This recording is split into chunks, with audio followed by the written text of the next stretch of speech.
भद्रं कर्णैभिः शृणुयाम देवाः भद्रं पश्येमाक्षभिर्यजत्राः स्थिरैरङ्गैस्तुष्टुवागं सस्तनूभिः व्यशेम देवहितं यदायुः स्वस्ति न इन्द्रो वृद्धश्रवाः स्वस्ति न पूषा विश्ववेदाः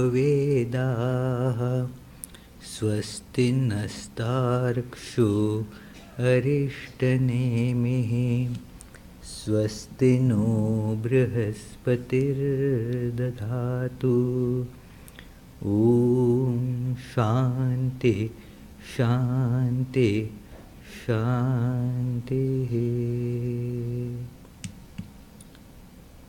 Let us now pray together. We offer our salutations to the all-loving being who endows all beings with consciousness. We meditate on the Lord, who is the origin of the universe. Lord, Thou abidest in all. Thou art all. Thou assumest all forms. Thou art the origin and goal of all. Thou art the self of all. Thou art existence, knowledge and bliss. Salutations unto Thee. May the world be peaceful. May the wicked become gentle. May all creatures think be right.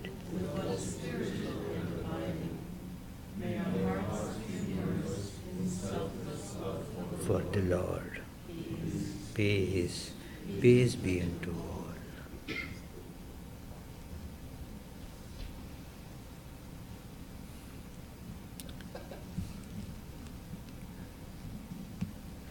Let us meditate a little bit.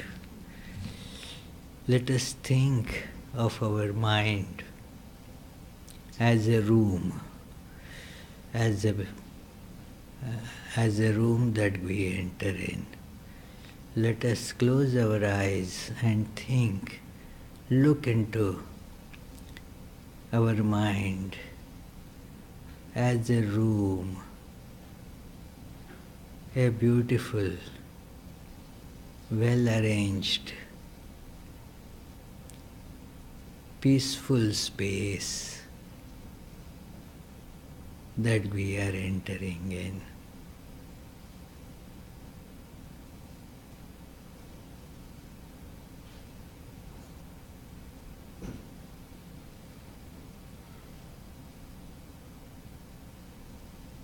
The mind is a calm space.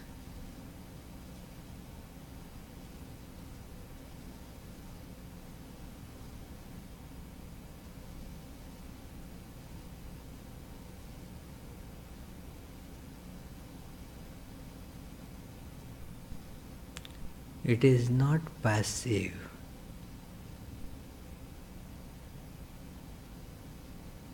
It is active, but peacefully active.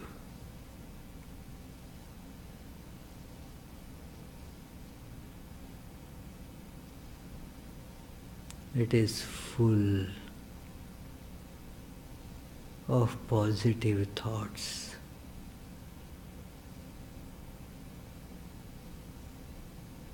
Noble aspirations.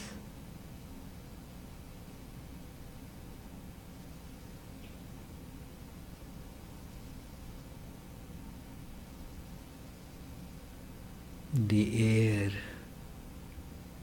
in this room is made of love.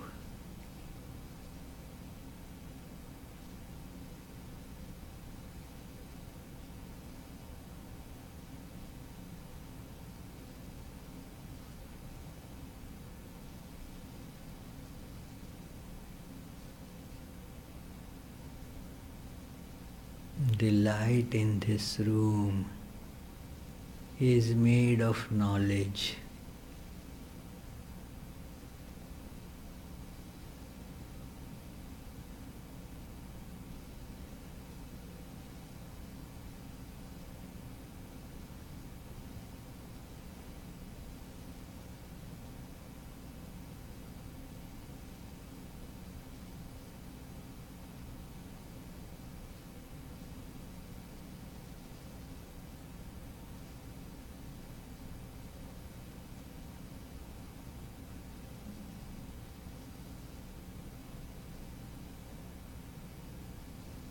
Om. Peace. Peace. Peace.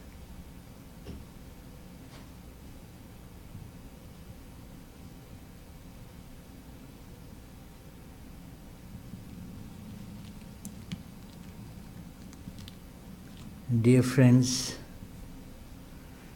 many of us think of this word meditation as if it is something which has to do with otherworldly life, something connected with esoteric things, and has not much relevance to our day-to-day mundane living. This is an incorrect assumption. Meditation, in fact, has a great deal to live our life meaningfully, purposefully. And actually, there isn't that kind of a divide between mundane and esoteric or otherworldly. There is, in the science of meditation, there is nothing like otherworldly and this worldly. It is all one universe, one experience, and the same one mind that dwells in it. So therefore, we have to see what meditation is. And this is a very good analogy that I heard a few days back. I had gone to a school to give a class on meditation, a high school right here in Central Falls. And there this term suggested itself that it is clearing the clutter. Meditation is just cleaning the clutter. And that students immediately connected to that idea, and that we all are bothered with the clutter. As you see the room there, not a very welcoming place if you look at it. As soon as you enter, your forehead will get a few more wrinkles, and the thoughts will be, oh my goodness, where did I come? So this is the situation that is not very efficient situation. If we have, imagine, we have to do a lot of work, and then we need a workplace. And if the workplace is this, how much work can we do? Just think about it. And then look at this, that it is, the message is pretty clear. Our mind, the room in which we work all the time, the external room, whatever it may be, but actually we work with our mind. That is the room that we are always in. And therefore, if it is cluttered, no wonder that we are not very efficient.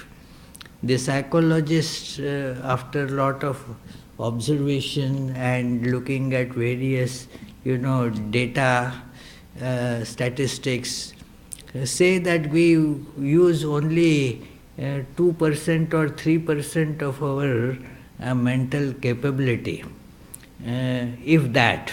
So it is, and the reason is apparent. You say, how can you work here if that kind of desk is there, cluttered with so many things? The working becomes very difficult. It is that my desk resembles this. It is, and once my dad told me, looking at my desk, that it is. I was trying to find out one paper in that heap. You see, that some important paper I needed to find out. Those were not the days when you have it in cloud or in your computer. The paper was very important. And I was looking for that paper in that this kind of desk. So he saw, oh, you are looking for a paper here in this. The clutter is such that even if there is an elephant to be looked for, you cannot see an elephant there. What to think of a paper? So this is how our, and then this gives rise to a lot of irritation. When the irritation comes, then we keep on blaming other people. When it happens that because I cannot do anything properly, the anger wells up. It is, and then it gets directed to these things that really are not connected to the problem at all. The whole thing is because the space is like this in which I am working, the space of the mind. And therefore, meditation is really clearing this clutter. When it is cleared, then the things become very smooth. Then our working capabilities go up by leaps and bounds. We can actually, each of us can experience this. Efficiency increases a lot. Let me tell you, and I had told before also in these gatherings, that incident that one of our Swamis was asked by a very, very busy professional who was always running from this work to that work, this meeting to that meeting, and talking on 3 phones and all that. So he said, I want to meditate, but I have very little time. How much time will I need for meditation? And that Swami, with a twinkle in his eye, replied that you will require minus 1.5 hours. That gentleman didn't hear minus. He said, 1.5 hours is too much time. I can't spare 1.5 hours. The Swami said, I didn't say 1.5 hours, I said minus 1.5 hours. What do you mean minus 1.5 hours? He said, look, if you meditate for half an hour, then you will be able to complete your works in 2 hours less time. Your efficiency will increase to in such a way that what used to take so much time would take 2 hours less time. So how much time have you spent? Half an hour you spent in meditation and you saved 2 hours. So how much time you spent? You gained 1.5 hours. So you spent only minus 1.5 hours time. So this is how you can see that the efficiency increases. The person working peacefully can achieve a lot. The one who is very turbulent achieves very little. just running from here to there. I have to do this. Goes to left and then thinks that, well, I had to go to right, and so runs to right, does not go anywhere. So therefore it is important, friends, that we learn to look upon meditation as a thing that is needed for our day-to-day life, what we call secular or mundane life. And it is when we live a meditative life, that will be the first effect in our connection with ourselves and with the world. It is, and therefore this analogy works very well, clearing the clutter. It is what is the meaning of clearing the clutter? We all have experience in clearing the clutter in a room and organizing the room. What is it? The first thing that you have to do is remove all that is unnecessary. All that is unnecessary, do not keep it. We keep it because of attachment to those things. They are not necessary, and we have to therefore say, well, you had been very useful, you had played your role in my life, but now it is time for you to go. So they have to be discarded.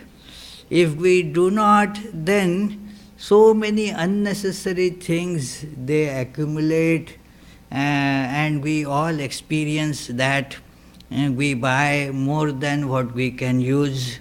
It is, and then that keeps on piling up.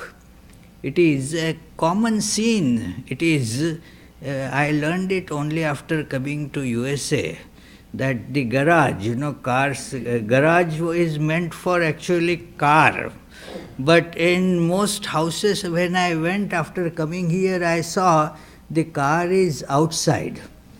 And I asked, well, you don't keep car inside the garage? Garage has no room at all. It is filled with all other things.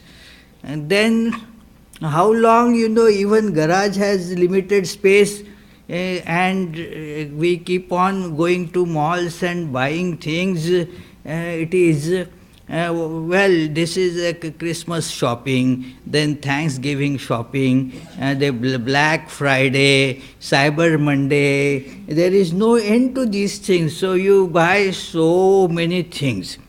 It is, and then they get piled up, and after some days garage also is too full. So, okay, let us do garage sale. Something has to be done, So it is, that is how too many unnecessary things get collected. It is therefore the first thing is to clear out that which is not necessary. It is you must have seen our wonderful devotee, Joan Chadbourne. She is very good at, organizing rooms. So what we are scared of her organizing is only one thing, that she may throw out things which might be necessary too. She takes out things with such speed, and soon the room becomes really nice. The difference is so visible. It is, take out the things, and then certain times, of course, we just have to watch what did she throw away. So, but otherwise, it is important to discard the things which are not necessary. If we keep on holding on to them, then naturally the clutter is increasing. It is therefore, we have to use that delete button, in our mind. Delete it from the mind. It is occupying too much unnecessarily, too much of space, which is therefore not used by other required things. So press delete button there. Then fixing the priorities. What do we want the mind to do for us? It is an important thing that we have to look for. What do I want to achieve in life? And to that I have to apply mind. Mind is this tool for our achievement. It is a very efficient and very complex tool. And so we have to think, what do I want to use this mind for? There may be many things that we want to achieve with this mind. So make a priority list. What is most important that I need to achieve with it? And let me pay attention to that first. Then come the other things that I want to do with the mind. So it is making a priority list is important. Then the third thing is that assigning appropriate spots for the objects. We will see what is the meaning of appropriate in the next slide. That many times the things are needed, but they have to be kept in proper spot so that they do not look like clutter. They do not. What becomes clutter is just throwing the things around. So they are there. In the room that we saw in the beginning, that room, most things are necessary there. Most things could be usable and are used, but they are not in proper place. So therefore, they are seen useless. One, that Mahatma Gandhi used to say that what is the meaning of clean? A thing in its place is clean. A thing not in its place is unclean. So everything has to be given its proper place. Sri Ramakrishna was so particular about it that everything that he kept had its own assigned place. And this is very important, to keep the things in its proper place. The place then looks organized, becomes efficient. When I was in my probationers training center, at that time I actually was not even acknowledging that there is a need to keep the space organized. And one of my teachers I started arguing with. The reason was my laziness. I didn't want to work to organize it. But then I picked up an argument saying that what is the need? It is looking like this and looking like this. Why? God is there also. That is how Vedanta can lead to many of such fallacies, that this is also God, this is also God. That is why we should then keep the things like this. What is wrong if my clothes are here, there, everywhere? If my pen is lying on the bed and the book is sitting in the chair, and on my desk there are certain things which are not supposed to be on the desk. What is the problem? And he said, look, you then cannot firstly keep many things. You really have not so many things in my room, but because you have strewn them around, they are, although comparatively less, they are occupying your all room. Also, uh, now your working capabilities are reduced. Your time available becomes much less, because to do find out a given thing, now you have to look here, you have to look there, you have to go up here and there, so that takes away so much time and energy. And if you carefully see, that creates irritation. And because you are not able to do, you are wasting your time, you are not able to attend the class right on time, you get late and irritated. So all that happens because of this. Come to my room. And that is the wonder, that it is. He was somebody who had practiced these things. So, his room, a small room, and he showed that, look, all you probationer trainees here, 85 of them, the stationery supply for all of you is stored in my room. Look in that corner. I have more clothes than you have. But do you see any here, there? They have their space. So in less space I can put more clothes. So many other things I have got here. I have more books than you have. But they are all kept in such a nice way. Look at my bed, look at the chair that I am sitting, look at the desk. And he said that he has learned these things from his seniors, that he gave the example of our General Secretary at that time, that look, if you enter his desk in his office in the morning, there will be a big pile of different works, different files to be looked into, and a big list of to-do things, to meet different people, everything is put there.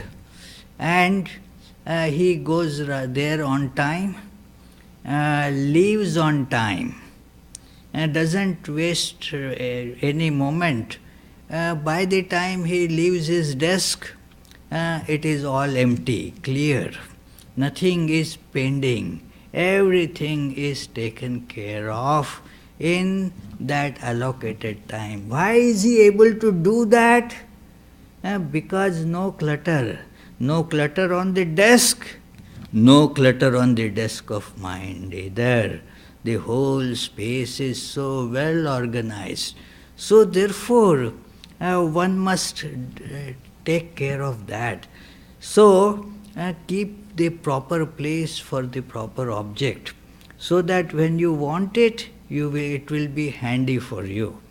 I remember, and that was a very important eye-opener, that many of you have known the Swami who used to be in Hollywood, passed away just 3 years ago, Swami Swahananda.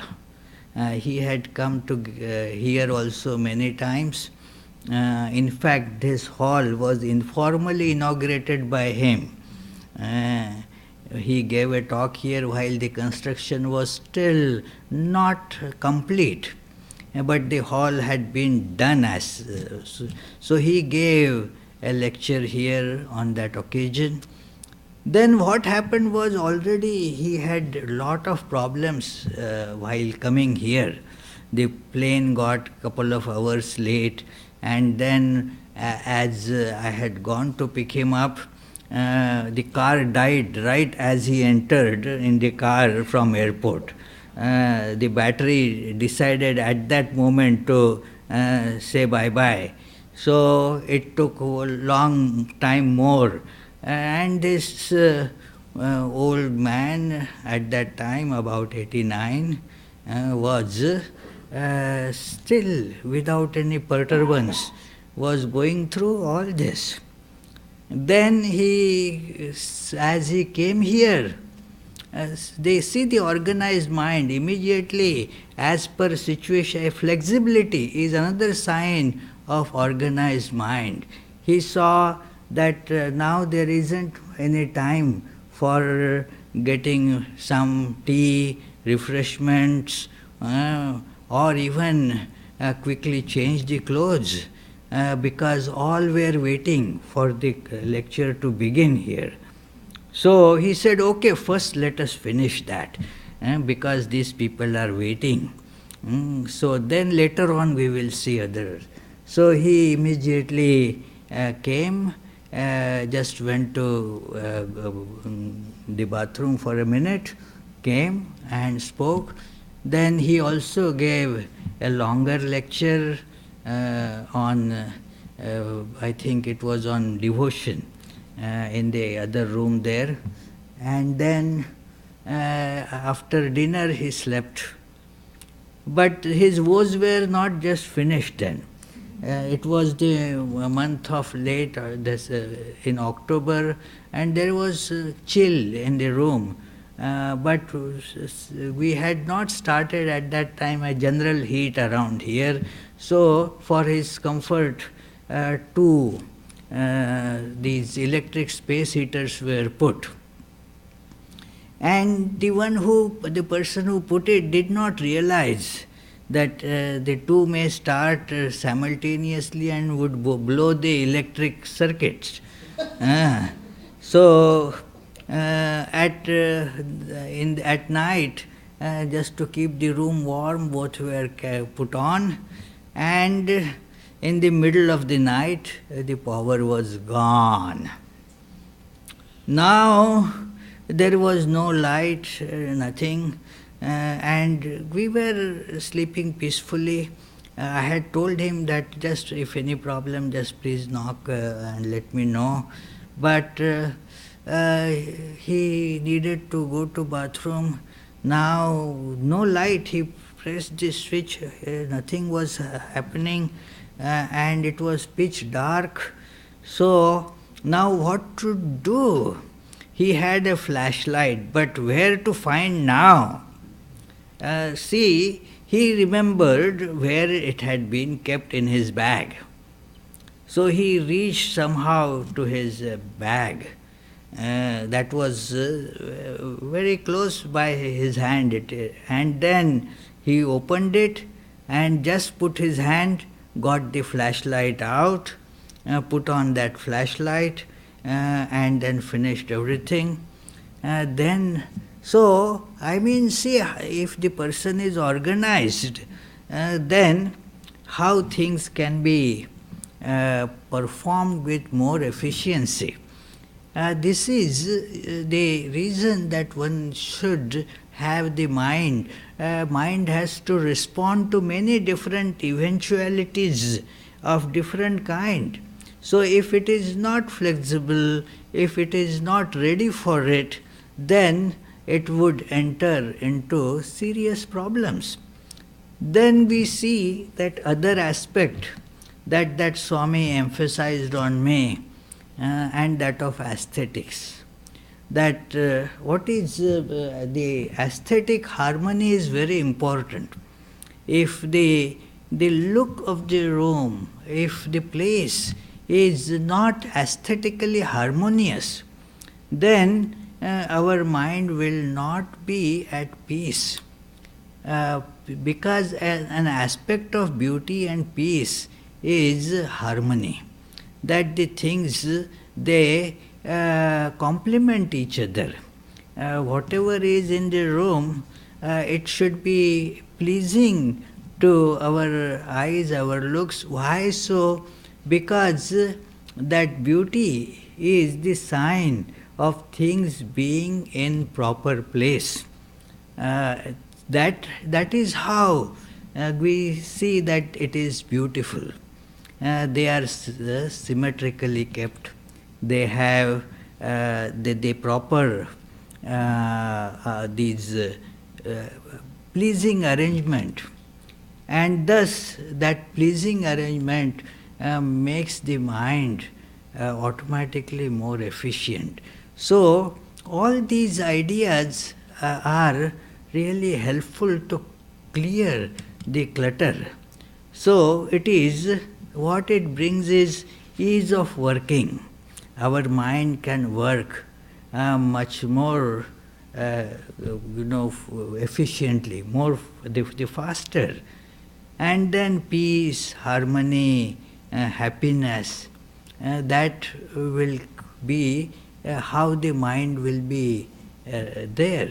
Unexpected things happen, the things that are not very pleasant to us, they happen, and that there would be we may feel we are justified in blowing the top of our head because of such happenings.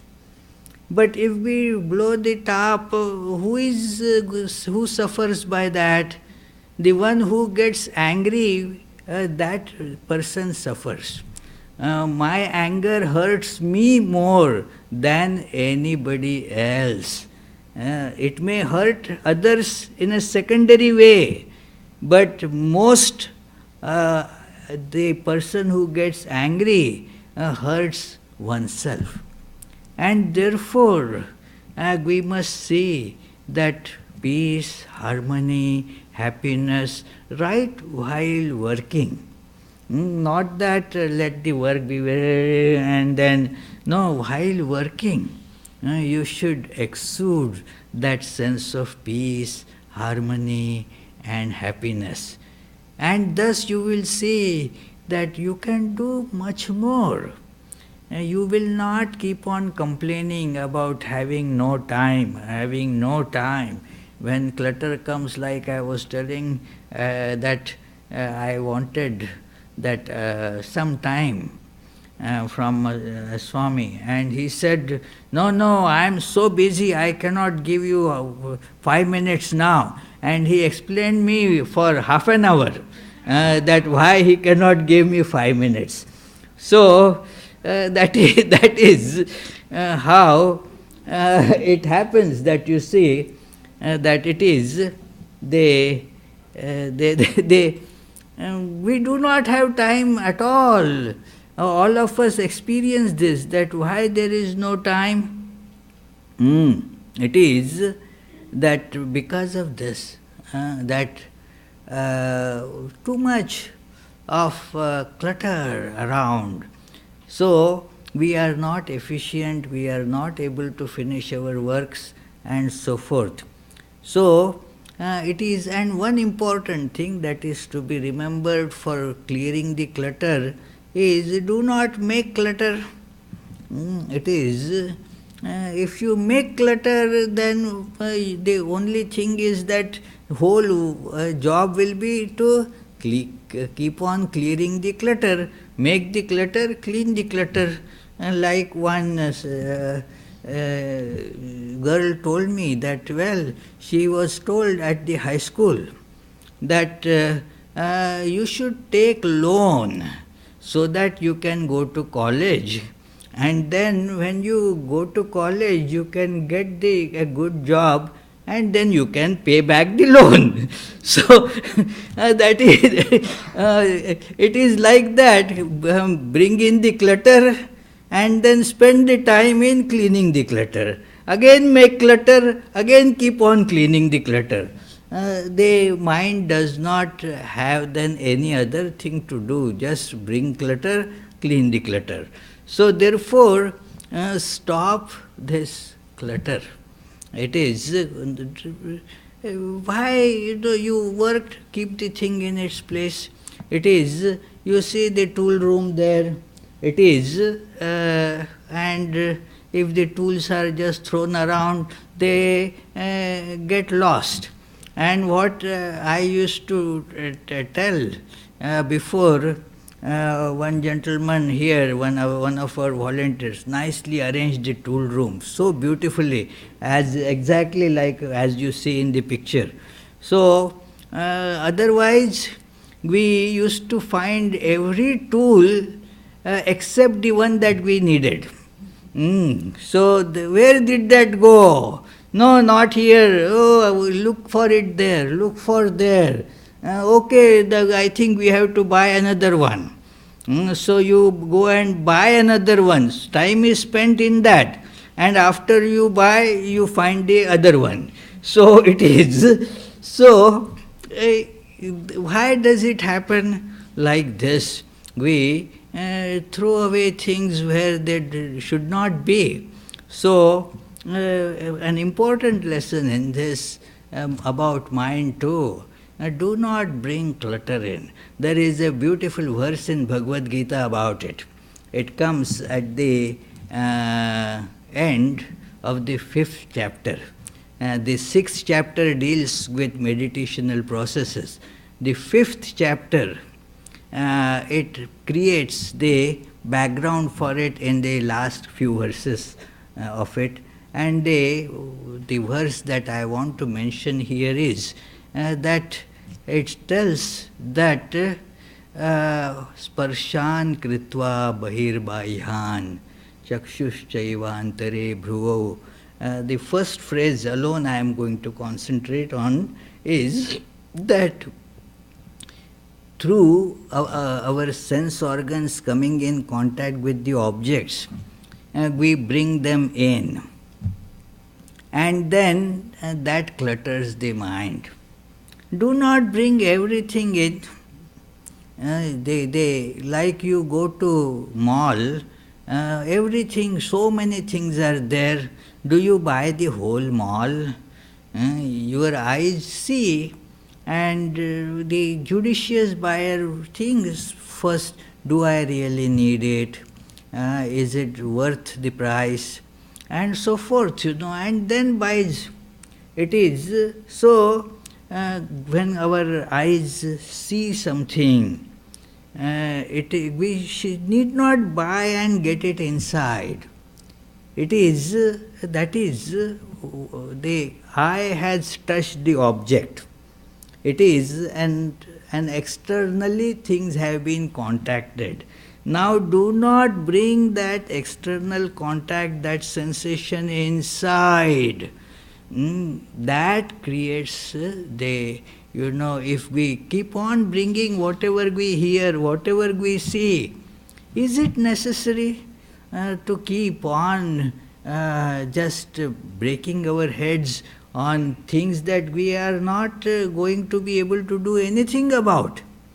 That in China, look, they are doing like this, and so you break it here. Are you able to do anything about it? No. Then why are you just breaking your head like that? Okay, if you go on breaking, why only China? On the Mars, there may be such things happening. Keep on breaking. There is no end to it, friends. It is. Therefore, you must see, do I need all this? Do not take it in. One Swami giving a retreat here told very nicely that like the emails that you get, they contain lot of these viruses or phishing things that may take away your data and all that, or may just spoil your computer. So till you open them, nothing is going to happen. If they are sitting just in your inbox, mail's inbox, nothing is going to happen. But we are not satisfied just with that, and if we open, not only that, we open attachment also. And then before you know, you have a big problem to deal with. So this is what happens if we are not careful about these things. The sense organs come in contact with sense object, but let us not get it in. And I told you that joke earlier, very nice to remember in this context. A monk, a senior monk, pontiff of a monastery, was approached by a novice and asked, "Are we monks allowed to use email?" And the pontiff said with a grave face, "Yes, but without attachment." That word attachment has that pun, you see, that without attachment. It is, the idea is this, that you do not get the things unnecessarily inside you, because that is clutter. And we want to clean the mind. Why get in more clutter? It is, keep it simple. What you need, just get that from when you see the eyes, when the eyes see.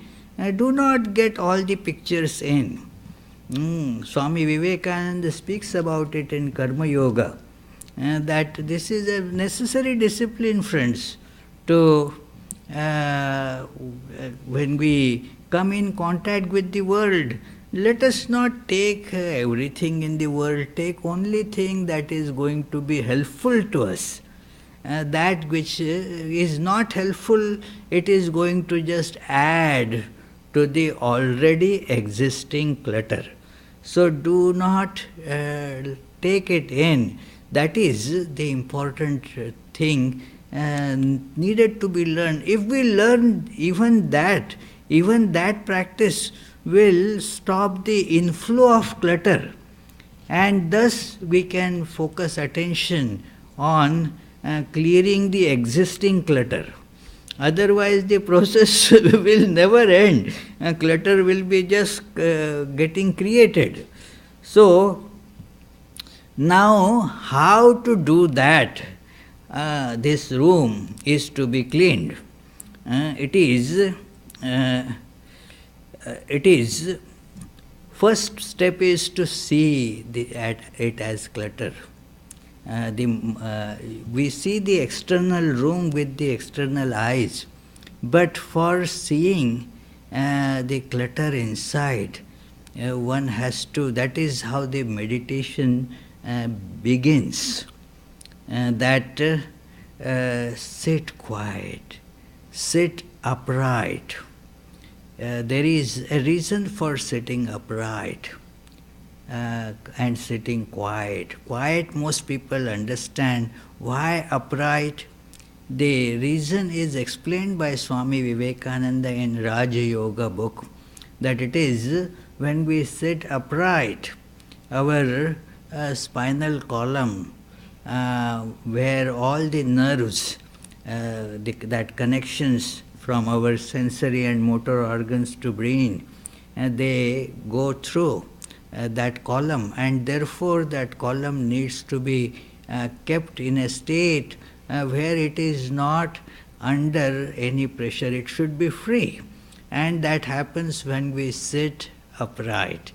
So it is, and then close the eyes to outside. Then, breathing gently, open the eyes to inside. That is how it will happen, friends. Eyes also, just they are representative of all sensory organs. Eyes include or represent ears, sense of touch, sense of taste. Instead of outside, now use all those senses to have a perception of inside. This is the first step. Then what happens? Now you are looking inside, and the clutter, inner clutter, will become visible. Once I was a novice then, and I was complaining about lot of noise on the street, early morning in meditation, and the big trucks were always plying near the our ashrama, our center there. And so I said to that another novice like me, that look, how can one meditate so much of noise? And he opened my eyes to this fact. You know what? If you, the inner noise is so much compared to that outer noise. Think of that noise rather than, thinking of the noise of the trucks. It is inside the mind, it is bigger trucks and planes and tractors and all those cranes, they are all moving, making huge noise. That is, so we will be at least, the first step is to see the clutter. To clear the clutter, one must be able to see the clutter in the mind. That is the first step. And then this next step is to clear it. How to do that? One very psychologically efficient way that Patanjali suggests is look at a person free from mental clutter. Concentrate on that. It is very similar to, when you want to clear the clutter in the room and make the room organized. You have a picture in your mind as how it should look then. How it is and how it should be. So you start then moving from how it is to how it should be. So therefore, you see that there is a possibility of clearing the clutter, because there have been great people who have cleaned the clutter from their mind. This is, Patanjali has suggested many ways, but this one it is one of the ways, and for the minds like us it becomes more easy to do, because we need examples, we need role models. So we see that yes, I have to become like Sri Ramakrishna, I have to become like Buddha, in the sense that just as their minds were not cluttered, my mind also should become uncluttered. I have to become like Jesus. That the uncluttered, clear thinking is what you see in the message of Jesus. Very clear-cut thinking. And therefore, how it happens? It is because we now see that there is this no clutter, and if I concentrate on that, I know how my mind should become, and then the process of meditation begins. Then of course there has to be perseverance. It doesn't happen as quickly as we would like it to happen.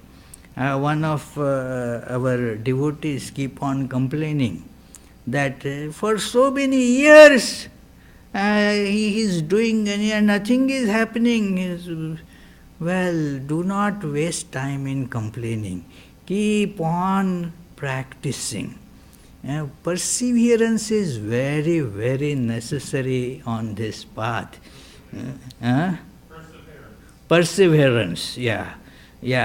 So perseverance has to be there. It is, I will take, thank you for the correct pronunciation. It is, so it is, when we do that, we will see that gradually the mind will start getting clear. And there are these obstacles given by Patanjali again. that it is physical sickness. If you are sick, naturally you do not have the strength to go about this work. So that is why one should try to be healthy. Then there is the tendency of the mind not to work efficiently. It is, the mind has these funny tendencies because this, as the clutter comes, it generates its own gravity. It has a gravity, it has its pull, and so it tells you, no, no, no, don't need to do efficiently, what is the use of that, and so forth. So then doubt or indecision, all these, the lack of attention to pursuing the means, laziness, desire for worldly objects, it distracts the minds and clutters more things. Incorrect assumptions, failing to attain stages of the practice, and instability in maintaining a level of practice once attained. So, all these are the obstacles, and they are real psychological obstacles that impedes our progress towards the goal. And that is why we must see that this is another bigger topic. We don't have that much time today, but see, these obstacles are real obstacles. We have to be wary of them, and whenever it comes, now we have read them, so whenever something like this appears, we can look at it as obstacle and can therefore remove this obstacle. It is, problem is when obstacle looks like something that is very nice, then we don't remove it. Many of these things we support and therefore do not remove. So they are to be seen as obstacles, and thus we will be able to remove them, and thus we will attain gradually the clutter-free mind. And this clutter-free mind makes us see the reality. The job of the mind is to perceive the truth, perceive the reality. With a cluttered mind, we cannot perceive it. As the mind becomes clean, then we will be able to see the truth as it is, and that will liberate us. That brings the liberation, because we see that I am ever free. And this truth becomes evident to us. That is why Sri Ramakrishna used to say that pure mind is same as the pure self. So when the mind becomes free from clutter through meditation, we realize our goal in life. Any questions, friends? Yes, Raymond?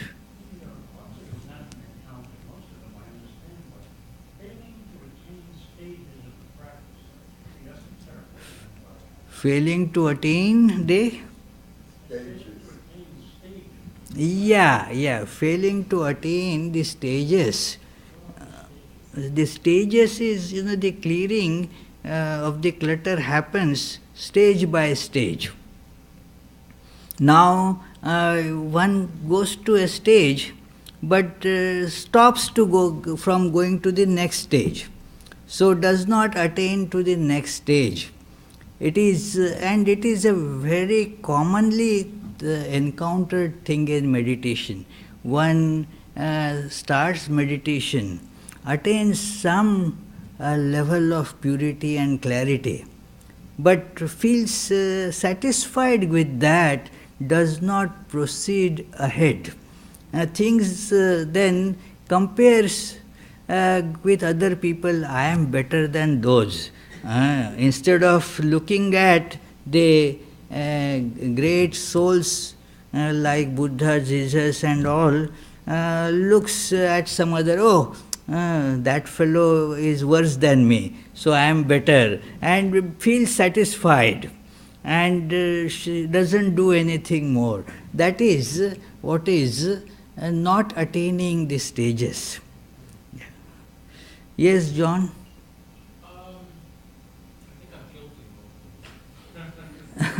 We all, that is why we are studying it, you know.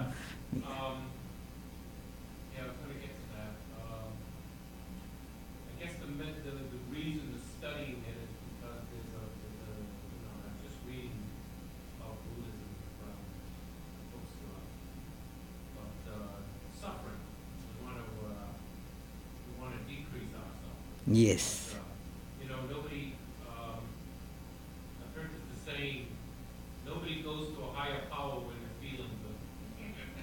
Uh,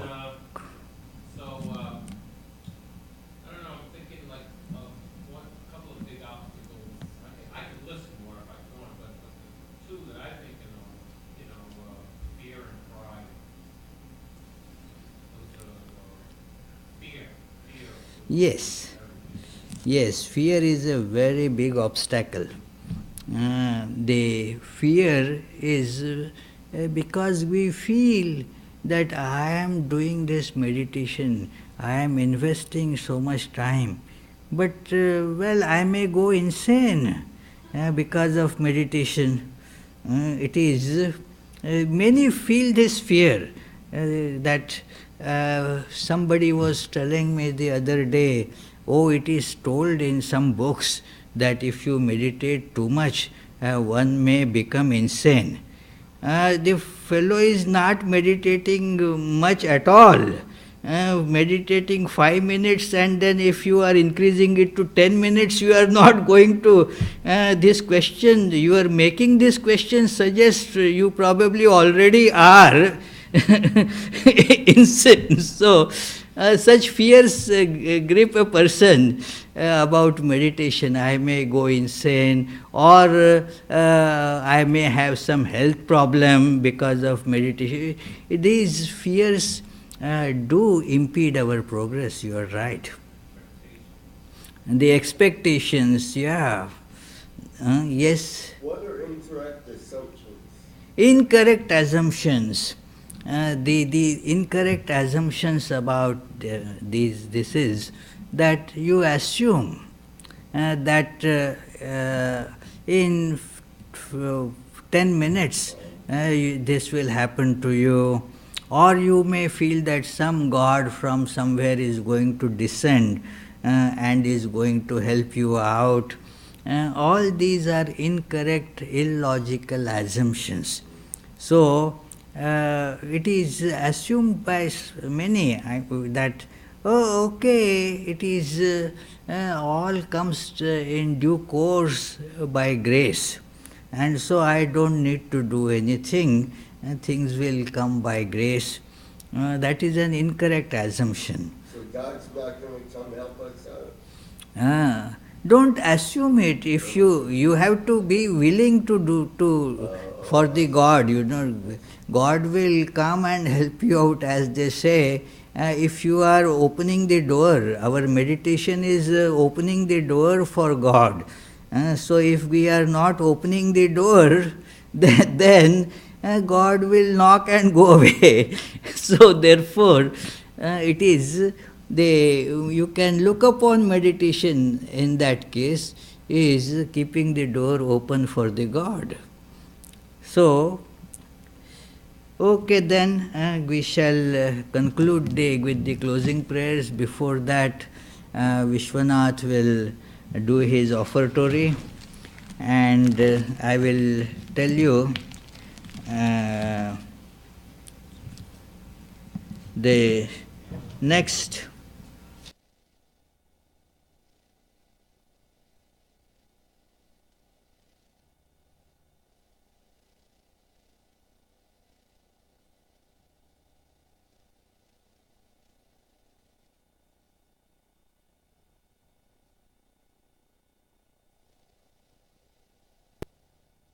It is nothing 50% like that.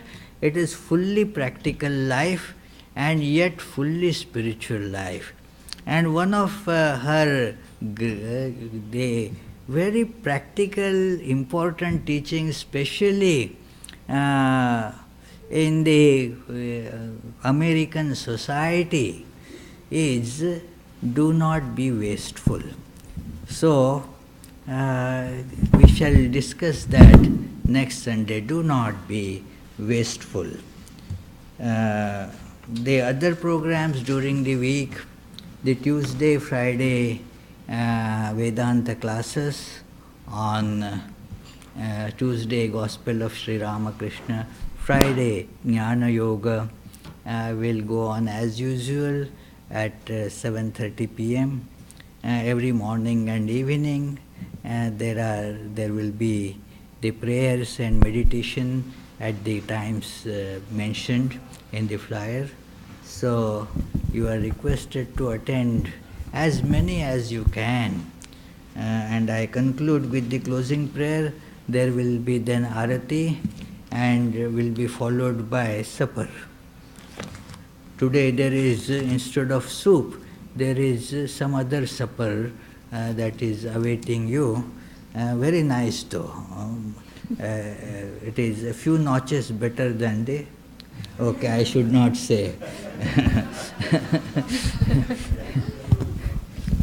May the Divine, who is Father in heaven of the Christians, Holy One of the Jewish faith, Allah of the Muslims, Buddha of the Buddhists, Tao of the Taoists, Great Spirit of the Native Americans, Ahura Mazda of the Zoroastrians, and Brahman of the Hindus lead us from the unreal to the real, from darkness to light, from death to immortality. May the all-loving being manifest himself unto us and grant us abiding understanding and all-consuming divine love. Peace, peace, peace be unto all.